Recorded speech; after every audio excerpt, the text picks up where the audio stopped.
Have the Democratic elites switched up on Joe Biden? He didn't do well at all. He did not do well at all. We're still far from our convention, and there is time for this party to figure out a different way forward if he will allow us to do that. It kind of pains me to say this today, but I think President Biden needs to step down. And maybe he needs to go. Maybe he needs to be honest with himself and the American people. He can bow out at this time with grace and dignity. He has a record he can be proud of. He believes that he is the only person that can do it. The problem is, after tonight, his party doesn't believe that. Welcome to the Mr. Wilson's Got a Headache podcast. I'm your host, Dennis Domenis. So we're going to jump right into the video, and then we'll come back and chop it up a little bit. Debate in the sense that right now, as we speak, there is a deep, a wide, and a very aggressive panic in the Democratic Party. It started minutes into the debate, and it continues right now. It involves party strategists, it involves elected officials, it involves fundraisers. Biden was that Trump was able to take sometimes incredible falsehoods and turn them into some kind of argument, whereas Biden's answers were, in a lot of cases, not coherent, deeply problematic, that he was not able to take pretty straightforward answers and answer them to the American public, and then also at some points bringing things up that teed up Trump attacks. In the beginning of this video, I asked you a question. I asked you if Democrats had jumped ship on Joe Biden. There's a very specific reason why I asked you that question. If you were paying close attention in the clips we just watched, most of the commentators were talking about all of the people who reached out to him. Governors who are running, senators who are running, people down ticket who could be affected by a weak Democratic candidate.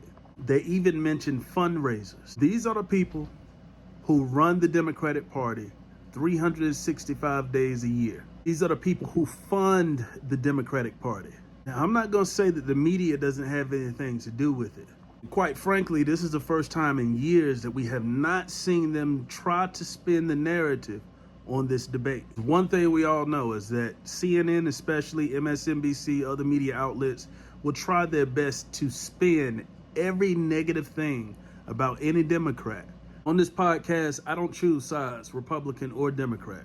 So I can say the same thing about Fox News and other conservative news outlets. But the big story of the night is the Democratic side of things. Now, guys, think about the convention. They're going to chant 4 more years. That's embarrassing. It's going to hurt the candidate rather than help the candidate, because it's going to remind everybody, 4 more years?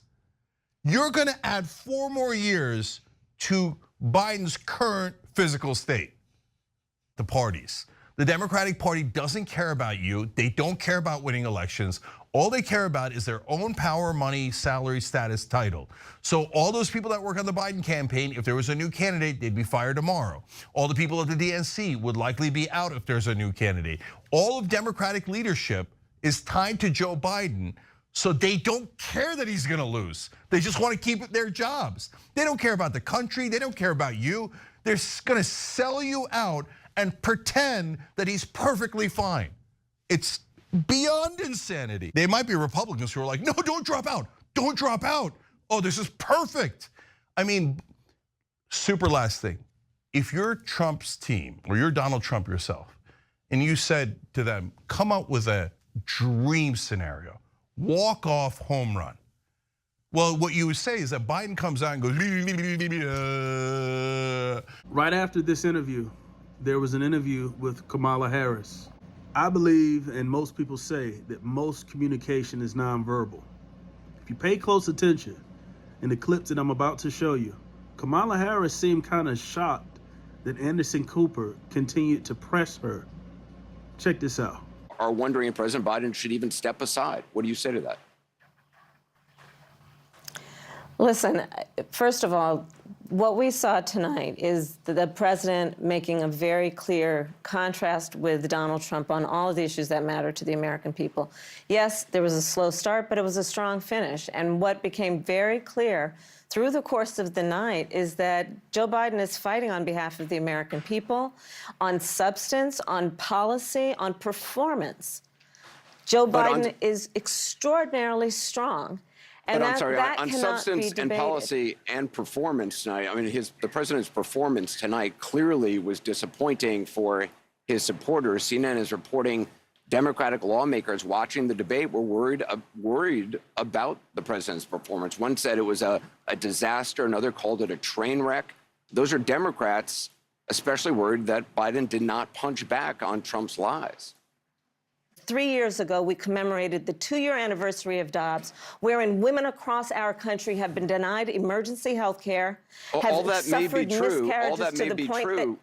But the president of the United States was not able to make that case to Donald Trump on the stage tonight. I mean, you debated against then Vice President Vice President Biden 4 years ago, and he was a very different person on the stage 4 years ago when you debated him. You must, I mean, that's certainly true, is it not? Anderson. The biggest thing that stands out to me about this is that there are Democratic elites, governors, senators, people who are running down ticket, who obviously don't support Joe Biden right now. But in other interviews with some of the voters, they were still trying to find reasons to support Joe Biden. I'm not completely sure. Nothing is completely sure. But it seems like the Democratic Party has a small civil war going on. Just like any other party, there's a group of elites who make decisions, and then there's the greater body of people. And right now, it doesn't seem like they agree with one another. One thing is sure, according to law, the only person who can deny Joe Biden the chance to run for president at this point is Joe Biden himself. Will he listen to people and step aside? If he does step aside, do the Democrats have a candidate that can honestly compete with Donald Trump? There have been a few names thrown around. The person who's polling the highest right now is Michelle Obama. But she said she didn't want to be involved in politics. They've also talked about Gavin Newsom, but his numbers are lower than Joe Biden's. And currently, most of the people in California don't really like his leadership, and they're leaving by the hundreds of thousands. I'm not saying whether I want this to happen, but I am saying that it looks like, in my opinion, that Donald Trump will be the next president of the United States of America. I think the Democrats have damaged themselves by waiting so long and not being honest about the cognitive issues that the president is having right now. I mean, really, the president is the most powerful person on the face of the earth, and I can't really trust this guy to make crucial decisions. Listen, hit me in the comments. I want to know exactly what you think. I'm not going to be judgmental. I want to hear what you think, because there may be something that you think that helps change my mind or the minds of the other people in the comment section. Like, share, comment, and subscribe. I'll see you on the next video.